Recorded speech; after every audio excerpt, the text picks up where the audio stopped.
प्रभु यीशु मसीह के जलाली और अलौकिक नाम में आज दिनांक 6 जनवरी दिन गुरुवार को हम आप सबका स्वागत करते हैं। आज के दिन के लिए जो वचन है वो लिया गया है यशायाह नबी की पुस्तक उसका 62 अध्याय उसका 2 पद।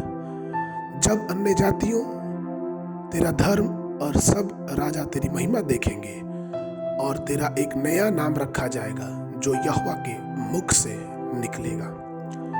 प्रभु में मेरे प्रिय लोगों, वचन यहाँ बताता है कि प्रभु स्वयं एक नाम रखेगा। स्वयं परमेश्वर एक नया नाम से हमें और आपको पुकारेगा और यहोवा हमारे सिर पे महिमा का मुकुट रखेगा, हमारे जीवन में राजमुकुट लाएगा।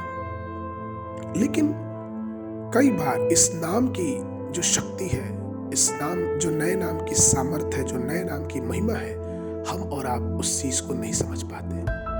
कई लोग आज भी मसीही होने के बाद भी, यीशु मसीह को अपना जीवन देने के बाद भी अपने पिछले नामों और पिछले श्रापों के पीछे पड़े हुए हैं। उनका नाम, उनके जीवन में उनको लगता है कि उनका नाम कोई महत्व नहीं रखता, लेकिन वचन बताता है कि वो नाम जो होता है वो महत्व बहुत रखता है। इसलिए कई लोग ये तर्क करते हैं कि अगर हमने अपना नाम दूसरा कुछ रख लिया तो इससे हमको अन्य जाति लोगों के बीच में जाके और भी अधिक आत्माओं को बचाने में, हम मसीह की ओर उनको आकर्षित करने में यह नाम मदद करता है। लेकिन ऐसा नहीं है।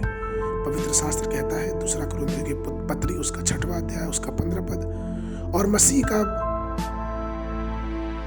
बलिदान के साथ और मसीह का बलियाल के साथ क्या लगाव, या विश्वासी के साथ अविश्वासी का क्या नाता। अर्थात कि जब हम प्रभु को अपना जीवन सौंप चुके हैं तो आइए अपने जीवन को हम पूरी रीति से संसार से अलग कर लें। एलिय्याह ने कर्मल पर्वत पर स्पष्ट रूप से घोषणा कर दी कि तुम कब तक दो मतों के बीच में लड़ते रहोगे। यदि यहोवा परमेश्वर है तो उसका अनुसरण करो, परंतु यदि बाल तुम्हारा परमेश्वर है तो उसके पीछे हो लो। ये जरूरी है कि हमें और आपको अपने विश्वास में समझौता नहीं करना चाहिए, क्योंकि जो नाम हमें और आपको दिया गया है वो कोई साधारण नाम नहीं है। प्रकाशित वाक्य की पुस्तक उसका 3 अध्याय उसका 12 पद में वचन इस प्रकार से कहता है, सो जो जय पाए उसे मैं अपने परमेश्वर के मंदिर में एक खंबा बनाऊंगा और फिर कभी बाहर ना निकलेगा, और मैं अपने परमेश्वर का नाम और अपने परमेश्वर के नगर अर्थात नए यरूशलेम का नाम जो परमेश्वर के पास से स्वर्ग से उतरने वाला है, और अपना नया नाम उस पर लिखूंगा। वचन नाम का बहुत ही महत्व देता है, इसीलिए हमें भी अपने जीवन में उस नाम को लेके चलना है। एक नया नाम जिससे हमारे जीवन का उद्धार होता है।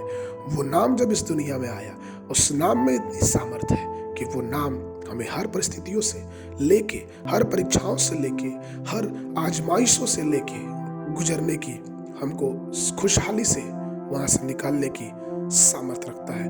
उस नाम की महिमा अतुल्य है, हम उसकी तुलना नहीं कर सकते, और वो नाम कोई और नहीं, जैसा कि प्रेरितों के काम में लिखा गया है, जमीन के ऊपर आसमान के नीचे सिर्फ एक ही नाम दिया गया जिस नाम से हमारा और आपका उद्धार हो, और वो नाम यीशु है। आइए हम उस नाम को पुकारें, उस नाम के महत्व को जानें, और अगर आज हम ये चाहते हैं कि हम सच्चे विश्वासी बने तो आइए हम उस नाम को अपने जीवन में पहन लें, और फिर हम परमेश्वर के नई योजनाओं को, परमेश्वर के नई सामर्थ को अपने जीवन में महसूस करने पाएंगे। आज के मनन के लिए यशायाह नबी की पुस्तक उसका 41 अध्याय उसका 15 पद, देख मैंने तुझे छुरी वाले दावने का एक नया और चोखा यंत्र ठहराया है। तू पहाड़ों को दाएं दाएं कर सूक्ष्म झूली कर देगा और पहाड़ियों को दुभूसे के समान कर देगा। अगर आपने बाइबल पढ़ना इस वर्ष चालू किया है तो आज के लिए सुबह के समय उत्पत्ति की पुस्तक उसका अध्याय 16 और 17, और संध्या के समय मत्ती रचित सुसमाचार उसका अध्याय 5 27 पद से लेकर 48 पद तक। परमेश्वर आप सबको आशीष दे।